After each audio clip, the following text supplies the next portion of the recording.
Ang Panginoong Hesus, ang Panginoong Diyos natin, ang siyang nagbibigay ng mga sakit o karamdaman. Ngunit pag tayo'y tumawag sa Kanya at ito'y manumbalik ang kagalingan dahil sa ating pananampalataya at tayo'y pagagalingin niya sa ating mga karamdaman.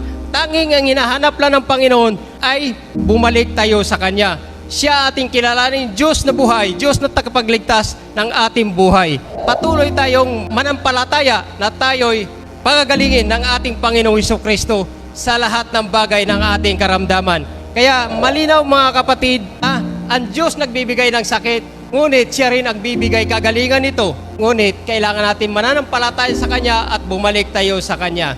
Dahil tayo, tinutuwid tayo o pinapalo tayo at nilalagay tayo sa tama. Kaya hindi tayo dapat magmamaktol, bakit ganito o ganon. Dahil tinutuwid tayo ng Panginoon. Dahil mahal tayo ng Panginoon, itinutuwid tayo sa ating mga maling gawain. Kung anumang nararamdaman natin, ay hingi natin ng kapatawaran ng ating mga kasalanan, ng ating pagkukulang at pagkamali.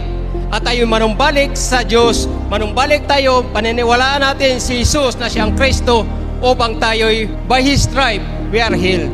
Sa Kanyang pagpapako sa krus, sa dugo na ginawa niya sa krus, tayo'y gumaling sa kanyang mga latay, sa kanyang mga dugo na ibinuhos sa cross ng Kalbaryo, at tayo'y nanampalataya, tayo'y gagaling sa ating mga kasalanan. Mapapawi ang ating mga kasalanan, kagagawa ng mga dyablo.